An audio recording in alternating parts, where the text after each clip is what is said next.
Hey everyone, this is Jack from the Cardboard Herald, and today we are taking a look at the Vandermist Dossier, an upcoming puzzle mystery game for you to get your sleuthing hands on. And we are just going to be going over the highlights of the game, my thoughts of the things that would be salient to your decision on whether or not to back this. And I'm going to be avoiding spoilers for the most part here. You may see some B-roll of various materials, but I'm not going to get into any of the solutions or even the narrative, because the narrative is a big part of the highlight of this, outside of the very basic structure, the back of the box prompt, so to speak. So you are being contacted by a woman whose sister went missing ages ago, and the case is now cold, but the sister has discovered that you may just be the person who's able to crack the case and find out where her sister went and who she went with when she was doing this job in the Netherlands. There's loads of cryptic materials here for you to pore over, and it works great as a cooperative game, or it could be done solo. Personally, my wife and I played through this. It took us about 2 nights in order to knock out not terribly long sessions, so this is a little bit more concise, even though it does feel fairly robust for a game in this genre, but it is part 1 of an intended upcoming trilogy. So the first major thing that I want to point out are the materials, the components. These are fantastic. There's an authenticity, a real lived-in quality to a lot of the components in this that feel like real-world objects, tangible things compared to a lot of the artificial constructs of this genre. Things that are cool and maybe playful, but don't really look organic within the world, like something that you could encounter here. By nature of using things like old photographs or old newspapers, that kind of stuff, the map, you feel like these are objects that you could actually find and possibly stumble into this world of deceit and undercover information and espionage. But that's not to say that they're cheap either. They're very well crafted, and there are some really insidious ways in which they're used that show just how clever the creators of this game are. Now, the story was the other real big high point for me. It feels very rich, and it's not too utilitarian. I've noticed in a lot of these types of games that you're only given the information that is necessary in order to crack the case, so to speak. But this feels like a real lived-in world. There are characters and references and aspects to a lot of the items that you're interacting with that make it feel like there's a story beyond the page, which is the hallmark of good narrative, right? And the subject matter itself is a little bit more grounded than what I typically see in this genre.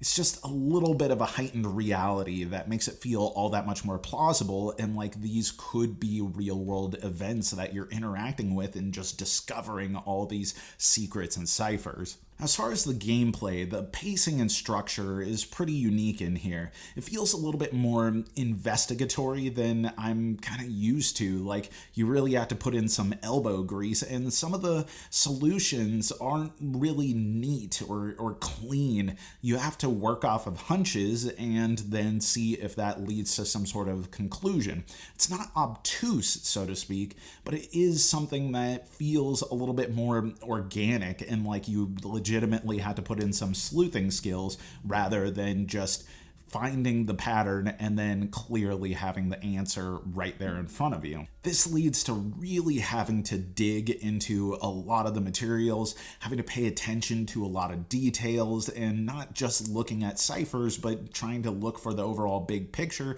and doing some more experimentation to see if it actually results in something. Sometimes it teetered a little bit too much towards work rather than that joyous sense of discovery, but overall it was an enjoyable experience. And that brings me to challenge, and I have played a few of these games at this point, and I feel like I've developed my gumshoe skills in order to really hit the pavement and figure these things out. And for the most part, you do have some inclination of where the puzzles lie, and that's good. You want to have just enough intuition that you can kind of work with the objects and know something is going to be revealed if you just kind of figure it out in one way or another. You get a little bit of a lead and you work with that. and this game is really good at that. But ultimately, I did find it quite challenging, and we did rely on a very healthy helping of the hint system, which is well put together and leads you through with just soft nudges in the right direction, like a helping hand guiding you along. And we were on the right path for the most part for almost everything here, though there were a couple situations where it felt like without the use of the hint system, sure, the ultimate solution was logical, but we wouldn't have been able to solve it ourselves without just like beating our head against the wall forever. So my recommendation is that you use the hint system whenever you run into too much of an obstacle, like you haven't made any ground. So overall, I think this is a really solid and challenging narrative puzzle mystery that its ultimate strength is just how incredibly immersive it is in how it presents its really grounded story, the non-linearity, the components, the presentation. It all feels really cohesive and organic and authentic. And I am very much looking forward to the next chapter to see what happens from here. And that is our review. Thank you so much for watching. I've been Jack for the Cardboard Herald. If you enjoyed this video, we have all kinds of other reviews, interviews, and recommendations via writing, podcasts, and video here on our channel and website cardboardherald.com. Our content is audience supported, so if you want to show your support, please visit our Patreon. Thank you so much for watching. This has been the Cardboard Herald.